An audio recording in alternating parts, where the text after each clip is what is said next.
Hi guys, today I'm going to be teaching you the physics of tornadoes. A tornado is a column of air that rotates rapidly and it may or may not reach the ground. Tornadoes form from rapidly rotating supercell thunderstorms.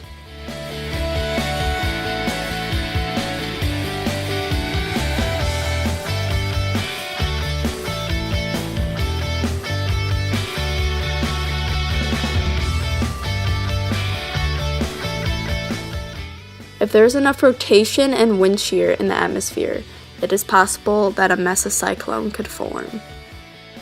Now I'm sure you're asking, what is a mesocyclone? Well,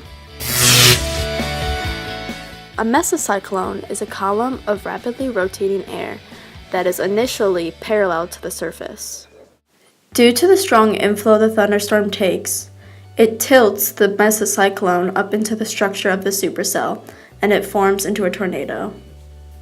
Now let's get into the physics of tornadoes. Tornadoes have angular momentum when they move along the surface in relation to the supercell storm. This process relates to when a skater brings his or her arms in to increase speed. This brings us to the equation for angular momentum.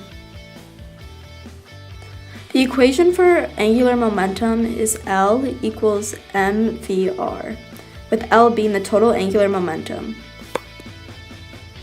So with L being angular momentum, R stands for radius, M stands for mass, and V stands for tangential velocity.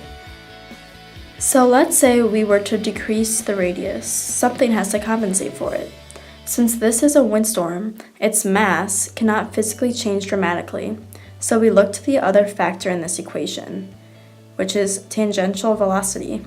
With the radius decreasing, tangential velocity dramatically increases, thus creating strong winds. Tornadoes also have rotational force.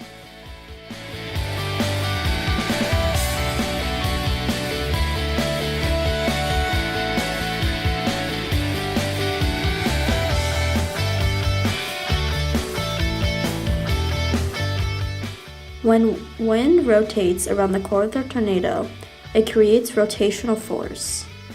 The equation for rotational force is mass times velocity squared divided by the radius.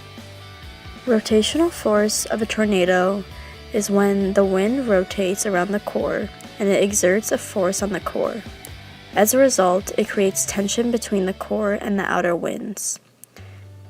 As a result, the core must exert its own force to counteract this tension. Another force in tornadoes is the Coriolis force.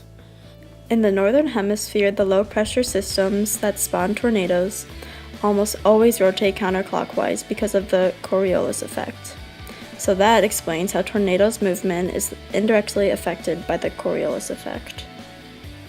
In this video, you can clearly see the Coriolis force in effect.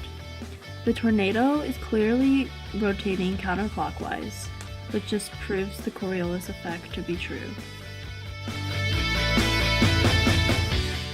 Lastly, to conclude my video, I wanted to add a fun fact about the world's deadliest tornado. It happened on April 26, 1989 in Bangladesh and killed approximately 1,300 people. Okay guys, thanks for watching my video. I hope you guys enjoyed. Peace. See you next year.